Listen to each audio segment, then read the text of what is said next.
Hey, welcome back to the channel. You are looking at an Ontario Rat-5 knife. And man, this is a knife, but kind of dated. So why would I be talking about a knife that hundreds of other people have talked about? Well, that's because I'm going to tell you something you've never heard before. That's kind of what I do. So if you'd like to hear about this knife, I'm obviously going to give you my opinion on it. But also, if you'd like to know a few things about this knife that you never heard before, go ahead and check out the video.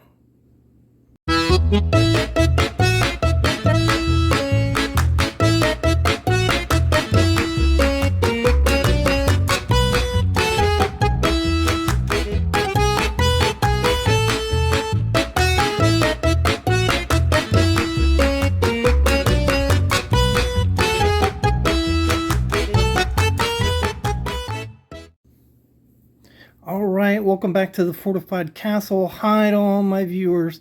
Today we're going to be talking about this really cool knife right here.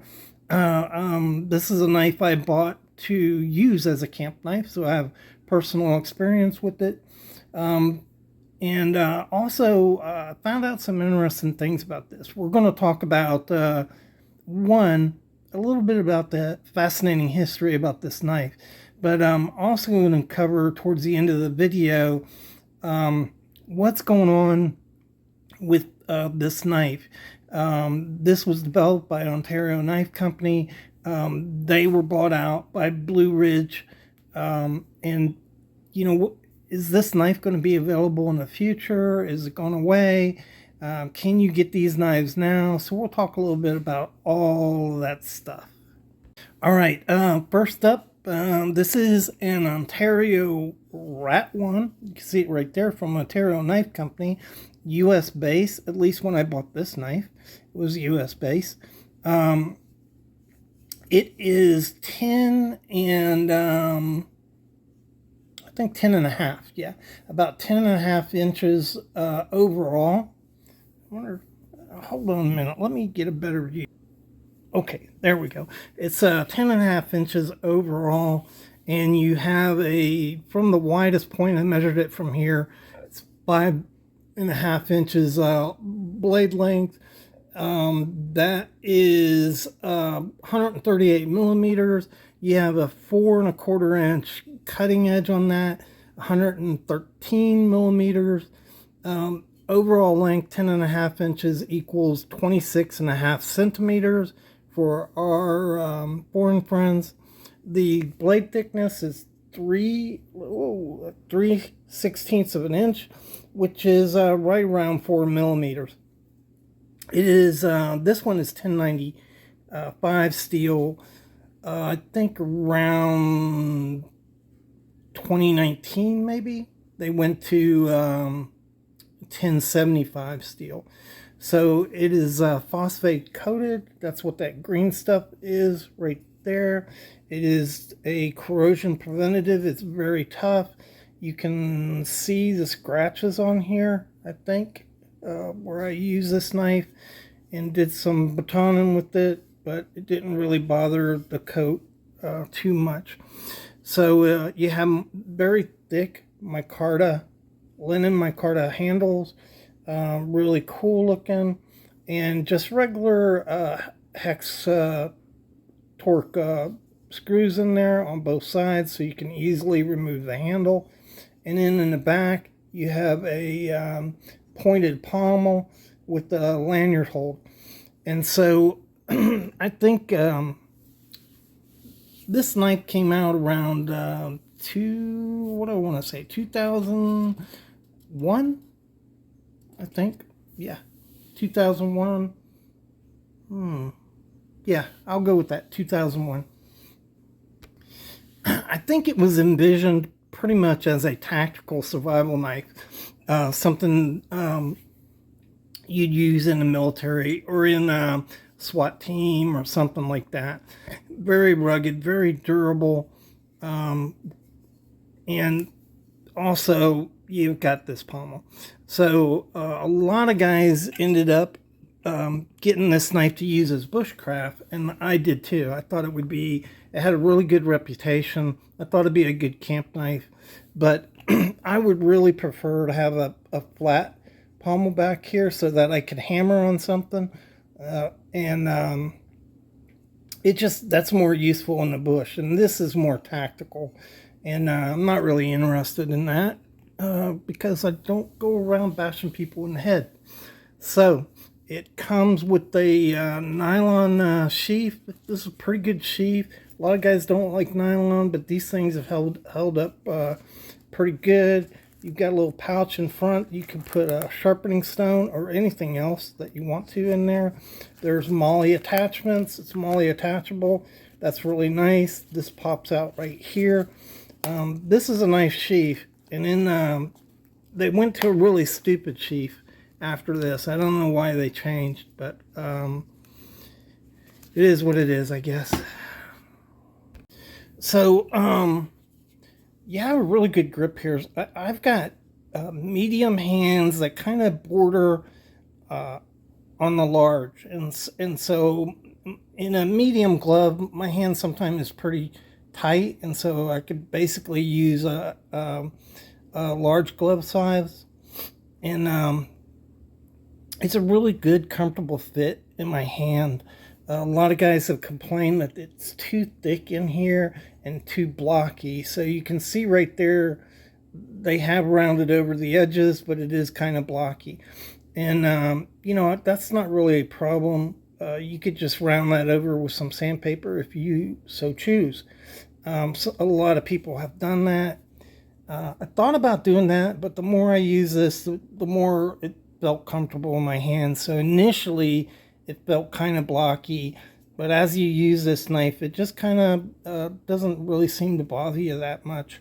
What bothers me more is this guard up here, where the finger choil is. If you're back on the blade with your finger like that, it's okay. But if you're choking up, you can see it's really biting in. And if you're doing some work, it could bother you. I know it did bother me. Not like it gave me blisters or anything like that. So this knife is in good shape, and that's because it's been sparingly used. The last time I used it was last summer at a camping trip. Didn't hard use it though, and I've used it other times. When I first got it, I took it out, did some batoning with it and stuff like that. Reason is nothing wrong with the knife. About the time I got that knife, I started getting Bark River knives. And it just, you know, a Bark River knife just feels a whole lot better in your hand. And I prefer to use that than this knife right here. So it just kind of was pushed to the wayside there. Okay, so Ontario's bought out last year by Blue Ridge Knives. They're basically a warehouse and marketing retailer or wholesaler that provides knives to knife companies. And so Blue Ridge has said that they're going to continue to make Ontario knives, and they're going to make them in America. So just I think last week I saw an Ontario knife that was marked Taiwan. And it's the new marking, the Ontario Knife Company marking. So Blue Ridge is producing knives in Taiwan, apparently, unless it was a counterfeit. I went to their website and they show a Rat-5. It's different, and so it had wood scales on it. And the blade profile is slightly different, and the information said it was made in the USA, so it also appears like they've got USA manufacturers producing these. What does all that mean? I don't have a clue. I don't know. You know, it'd be nice if Blue Ridge communicated with the community so that they don't lose all the support that they have. But as far as I'm concerned, even if they sell Ontario knives, um, with the U.S. manufacturer, we're going to have to start the trust all over. So you're just going to have to buy a knife. Guys are just going to have to use them, and they're going to have to see if they can fill the big shoes that this knife had. You know, that's yet to be seen, and that's just the way I feel about it. Right now, you can still buy these Ontario knives. I saw one before the video at Blade HQ. It's an original made by the Ontario Knife Company. And so, you know, knife companies still have stocks of these that you can get a hold of if you want an original one. The one I saw at Blade HQ was $83. I think that's a great price for that knife. Comes in 1095 steel. They're producing it now in 1075. So I don't know how you feel about that, but you know, these knives here, the K-bar, were 1095. They used them and used them just fine. And I think the reason that these are so thick is to make them tougher than these old K-bars were. Guys broke these, but most of the ones I saw broke, it was from idiots trying to use it like a crowbar, and you can see it's got a rat tail on it, and so a lot of times they broke right in here. Well, when I was in the Marine Corps, I never broke a K-bar in the Marine Corps or outside of the Marine Corps. So I think the 1095, the old 1095, was just fine, but you'll have to make that decision. So next, we're going to talk about something nobody's ever told you about this knife before. All right, so the name of this knife is Rat-5, but this Rat is a series, R-A-T, series of knives. I'm pretty sure it started around 2001. And what it was is a collaboration with Randall Adventure and Training, which was a professional outdoor company. They did survival training, expedition guiding, outdoor research, all that kind of stuff. And they're considered experts at research, testing, and developing outdoor gear. And so Ontario partnered up with them to produce the Rat series of knives. Heavy duty, rugged knives that bushcrafters and people could use. Also the military. And so these knives have served in Afghanistan, they've served in Iraq, and many hot spots in the world. Soldiers carried these knives. I don't know that the military ever adopted one.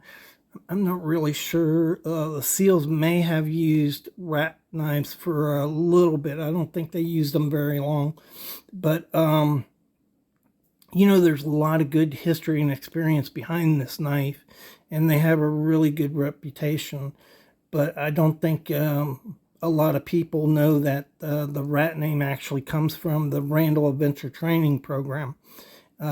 That's out of Alabama. It's still going, guys. So it's a place you can go down to if you want to learn survival techniques, navigation, that kind of thing, bushcraft. They offer all of that. They also guide in South America, so they have a Latin American presence.